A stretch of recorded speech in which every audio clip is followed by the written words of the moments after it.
Thanks to Ali for putting this up in our Discord. This is from the 30th anniversary video that they just released today. There's a whole bunch of stuff in that video around Diablo 2, Diablo Immortal, but specifically there's a section for Diablo 4, Lord of Hatred, which is the upcoming DLC for Diablo 4, which we will be playing. We actually just, if you're watching this after the fact, I just actually got Diablo 4 reinstalling on my Xbox. I own the base game and the first DLC. We will be picking up the second DLC probably pretty soon and beginning to play a paladin character.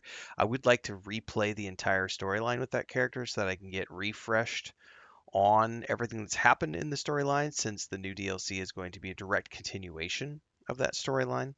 Um, I don't anticipate playing Diablo 4 like every day, but we'll probably start to dabble a little bit throughout the course of February, more into March and April, because the character's coming at the end of April, so I don't have a huge incentive to play it a lot until we get to the end of middle of April, when I start to really need to start to press. But we are going to be playing it, so let's check out the reveal from today's 30th anniversary spotlight on all things related to Diablo 4, Lord of Hatred.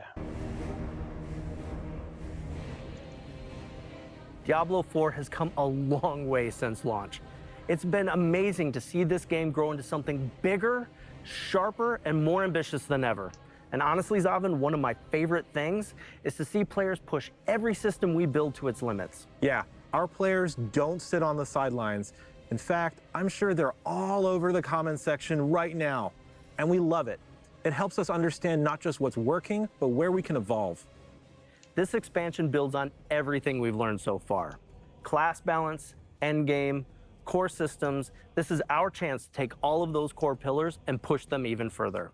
So today, we'll be diving into new features, a new region, and a new endgame. But first, let's take a look at a new class, the Warlock. Oh!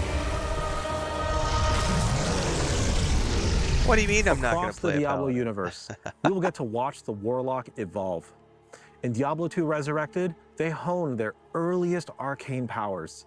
Then in Diablo Immortal, their journey takes a rebellious turn, embracing darker forces and forging their own path. Now in Diablo 4, the Warlock stands at the height of their strength, fully unleashed and ready to shape the fate of Sanctuary. This class is all about turning the wrath of hell against itself, with metal chains, flames, and utter destruction.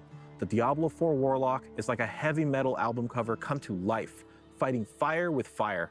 We have so much more to share about our Warlock, enough that we're dedicating a full developer update to Warlock on March 5th. That's where we'll go deep on the class, their lore, gameplay, and more. For now, let's talk about how the Warlock and our other new class, the Paladin, are central to the themes of Lord of Hatred. Many of you have already been playing as the Paladin, experiencing their holy might firsthand. With the Paladin representing light and purity, Warlocks are their darker counterpart, anti-heroes harnessing the power of hell. This duality is central to the theme of Lord of Hatred.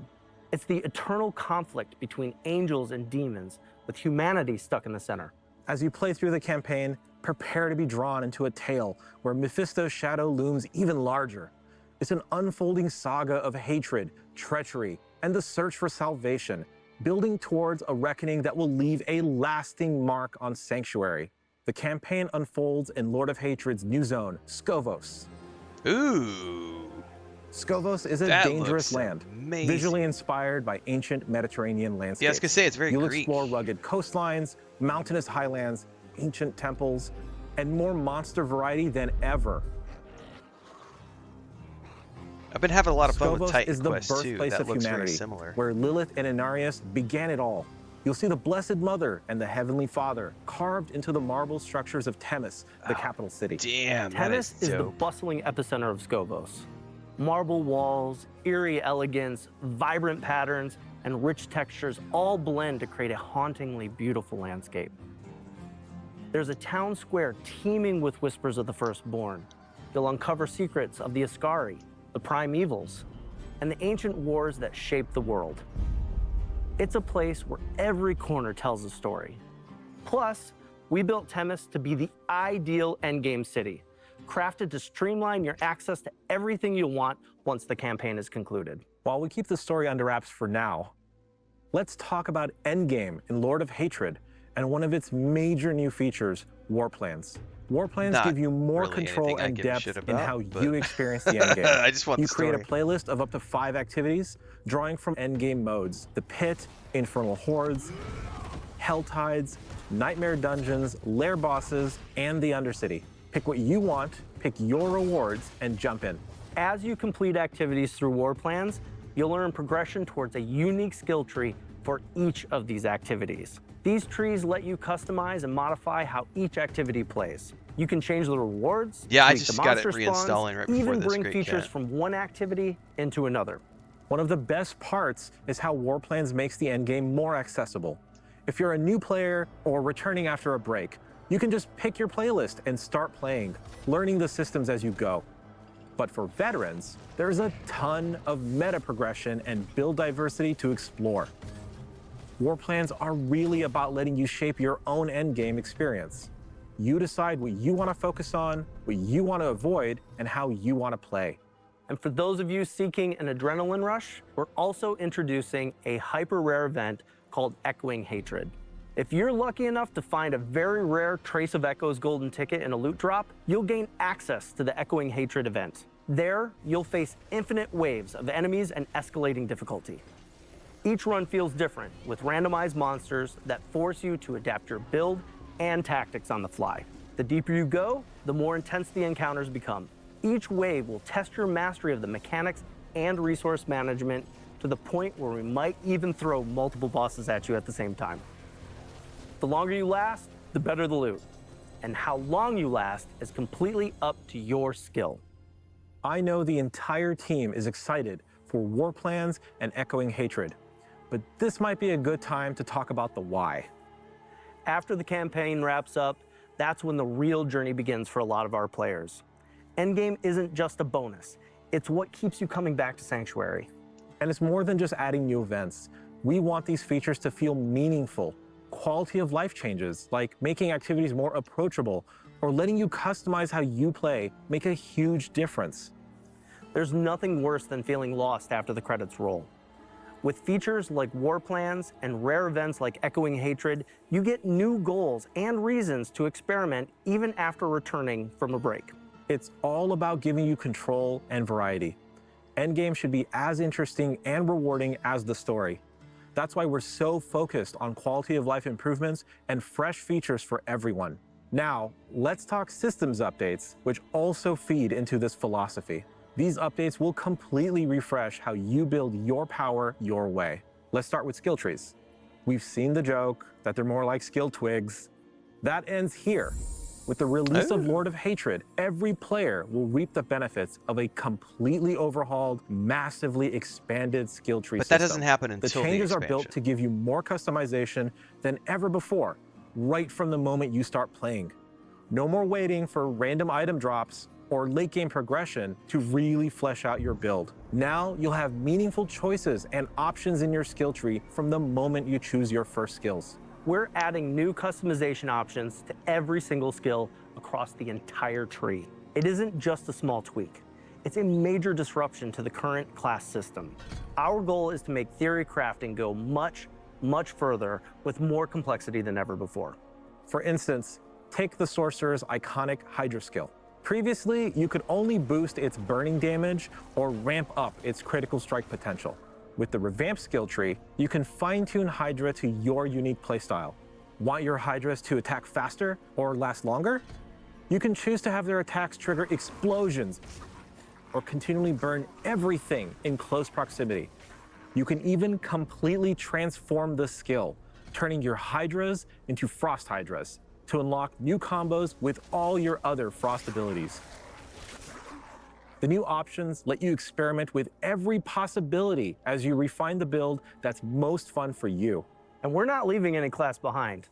Alongside the Paladin and the Warlock, every class will be getting these updates, and they will be available to all players, regardless of Lord of Hatred ownership.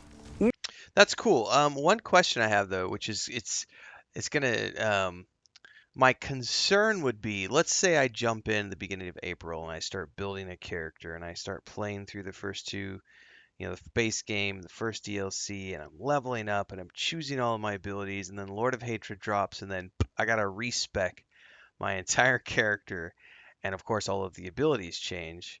That's always makes me nervous. I mean, obviously that's a fundamental aspect of the game evolving. Excuse me, but it's always like, no, I don't want to have to respec right now. Each class will get more than 40 rework choices and over 80 additional options. It Lord of plays really Hatred good owners on the are going to get console. even more, with I've played it over on the 20 PS4 and additional the transformative skill choices. On top Xbox of the Series skill tree X. overhaul, we're adding a brand new itemization system, the Talisman, and with it comes the return of charms and sets. Here's how it works. Once you get your Talisman, charms will begin dropping in the game. For a charm to be active, it must be placed inside your Talisman. Charms can be of any rarity, but the set charms have the greatest potential. Equipping multiple charms from the same set will unlock additional set bonuses. With the Talisman, charms, No, I have and to start sets, playing before then you because can I have to get a customize and character. I have to get my fine-tune your paladin through the characters like storyline because never I don't remember before the story. with the powers of the greatest Herodrum. And speaking of Herodrum, Lord of Hatred comes with the Herodric Cube, a legendary tool for a legendary way to craft. You'll combine rare materials, unlock additional properties, and forge items that fit your playstyle. The Herodric Cube is the beginning of your chase for late-game greatness, opening up new opportunities to shape your journey and pursue those ultimate rewards. It's a heartfelt callback to the cube in Diablo 2, now reimagined for Diablo 4's itemization. Next, loot filters. They've finally arrived. You've been asking for this since day one, and we've heard you. Whether you're chasing uniques or filtering out junk, loot filters give you the right amount of control over your journey. While we're so excited to finally be adding loot filters to the game, we are going to continue to listen to your feedback and stay committed to refining loot filters over time to make sure that it works for you. So in other words, it just automatically This is filters shaping up to be quite a everything year that you for don't Diablo want. 4. Perfect timing for cool. Diablo's 30th anniversary. I've been playing Diablo for as long as I've been gaming on PCs, starting with a burned copy of Diablo handed to me by a friend at school. Discovering the game's randomized content blew my mind, and soon I was playing Diablo 2 online at PC cafes, eventually diving into modding and joining Blizzard. I've been a proud servant of hell ever since. We hope this year's expansion and all its new features spark that same sense of discovery and excitement you felt when you first stepped into Sanctuary. Whether you're exploring Skovos or reaching your greatest potential within your class fantasy, or simply celebrating another milestone with the Diablo community, we're grateful to have you with us. Thank you for being a part of this adventure. When darkness comes for us, it will see hell screaming back. The Warlock sounds really badass. But It I is have to so create a cool to see the paladin. Warlock class rise across the Diablo universe. From the scholarly manipulator, to the punk rock demon commander, to the metal powerhouse. This tells a story that spans generations, illuminating the legacy of the Vajari and the strength of those bold enough to wield its forbidden power. You can dive into the origins of the Diablo Warlock and so much more right now in Reign of the Warlock, live today in Diablo 2 Resurrected. We love bringing Sanctuary to life, and we're grateful that you could join us to help us kick off Diablo's 30th anniversary. On behalf of everyone here today and the Diablo team across the globe, thank you for being a part of this journey with us. Are we clear? Are we good? Right. Oh my God, they're gonna freak out at BlizzCon when we announce it. Well, I've got it downloading in the background on my Xbox, which is where I own the first DLC. So at some point here, pretty soon, we'll see. Tomorrow morning, if the patch for Dune Awakening doesn't fix my character issue where I can't log in, we'll probably play some Diablo 4 tomorrow morning. Because I haven't played in a while, and I wouldn't mind rolling up a paladin and getting that character's journey started. I don't have any desire to play a lot of Diablo 4 right now because the DLC is not coming till the end of April.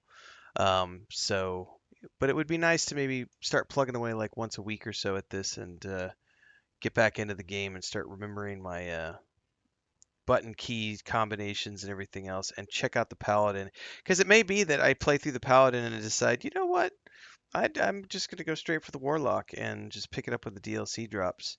I won't know until we see more. Um, so stay tuned. I don't know. We might play this tomorrow. We shall find out. In the meantime, that's going to be a wrap for tonight's stream, everybody. I am going to go take a walk, I think. There is a big old 9 hour Fallout 4 rerun episode airing tonight that's going to start in about an hour and a half for those of you who are going to be up late, so you can go watch that if you'd like to. And I'll be back tomorrow morning either with Dune Awakening or Diablo 4. And then the schedule right now, as it stands, I got a copy of Styx Blades of Greed from Nacon, from the publisher. They sent me an early access copy. So I'm going to be starting that on the 17th instead of the 19th. So right now the schedule is Friday is going to be High on Life 2. That's going to become the main jam on once it launches. It's an Xbox Game Pass drop, which means it won't be out until about 10 o'clock in the morning on Friday, so that'll be the afternoon stream. But then once Saturday hits, that's going to become the morning stream for however long it takes to beat it. And then once we hit Tuesday, we've got Styx Blades of Greed, and I believe also Norse Oath of Blood. But I'm waiting on the publisher to send me more details about that. So stay tuned for more information. But we got a busy weekend. It's one word, not two words. Busy weekend ahead of us, and a busy next week with some new releases. So we've got 3 brand new games we're going to be playing over the next like 7 to 10 days before we get to Towerborn, which is on the 26th, and then I'll start peppering in some Diablo 4 in there as well. Thanks for hanging out tonight, everybody. See you tomorrow. Have a great rest of your night.